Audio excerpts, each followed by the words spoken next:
Aujourd'hui, on vous parle de Christophe, le chanteur, bientôt disparu depuis quelques jours, et nous avons retrouvé une belle interview, un beau passage d'un article qui s'appelait « On vient dîner », fait par Dingo avec des photos que vous retrouvez sur notre site. Si le sommelier laisse un peu à désirer, ça c'est une allusion très private, la soirée promet tout de même d'être chaude. Asseyez-vous, il reste juste une chaise. Le maître des lieux ce soir s'appelle Christophe. Du pot de yaourt en verre au pantalon à pince, la mode des 50s a depuis 5-10 ans fait une réapparition peu banale. Seulement voilà, comme tout phénomène, il y a de la mode, mais il y a aussi d'authentiques passionnés. C'est dans ces derniers que l'on doit classer Christophe, qui a toujours voué aux années 50 une admiration sans faille. Cela fait 10 minutes que, tout en dégustant le repas, je louche sur la décoration brillante des lieux. Christophe habite dans un endroit qui ressemble plus à la Samaritaine en 1952 qu'à un appartement patiné de stars. Une sorte d'Alibaba réplica pour tous les fans des 50s en quête de beau. Tout y est collectionné. Moulin presse-fruits, jukebox, modèle réduit, meubles et même microchromés pour ne citer que. Voilà 20 ans que Christophe chante, c'est-à-dire que pour lui, vinyle et sillon n'ont plus de secret. Pourtant, il avoue être plus près du chineur d'objets que de la vedette autographe. Mixée avec la peinture, la lumière des jukebox assure à l'endroit une franche ambiance new-yorkaise. Jukebox, un mot lancé 2 fois de trop, pensez-vous. Ce type qui, non seulement est chanteur, mais aussi amoureux des objets des années 50, ne pouvait passer loin de ces pionniers de la communication musicale. Une collection redoutable, faite plus d'œuvres d'art que de simples boîtes à musique. Ils ont pour nom Wurlitzer, Seeberg, Ami et Rock'n'Rolla. Et tous sont nés sous le drapeau étoilé. Christophe est un spécialiste reconnu sur la place de Paris. Bien entendu, toute sa collection est en parfait état de marche, à condition d'avoir évidemment quelques cents au fond des poches. Côté modèle réduit, tous les Spotter Guide est présent au 43e. Une collection faite là encore d'introuvables. Entre le steak et les légumes, il nous vient presque naturellement de parler voiture, les vrais.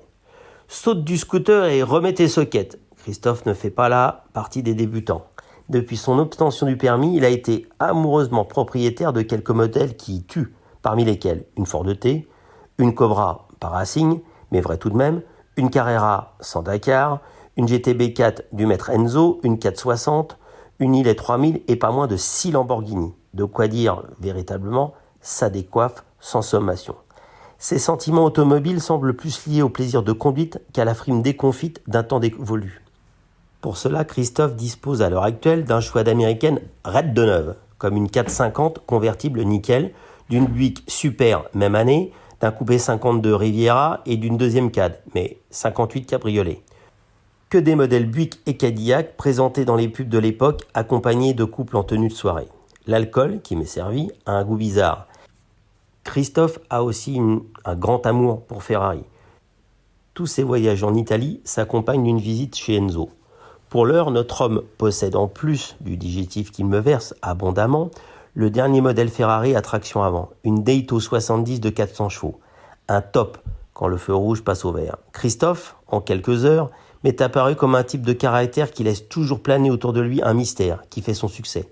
J'ai tout de même réussi à connaître ses rêves ou acquisitions futures qu'il possédera un jour, je n'en doute pas. Pour commencer, bien sûr, une Town & Country 46, une Chrysler à la fois Woody et convertible, une 459 Eldorado, une Buick 53 Skylark, Limited Production, bien sûr, ou une T-Bird 57 Taillights Modified, ou alors une Buick 56 Roadmaster, un Speedster authentique, ou une 300 SL Butterfly, une California Ferrari, bien sûr, et pourquoi pas une Buick Ola Jukebox, telle que l'a dessinée pour lui Vanderstreech.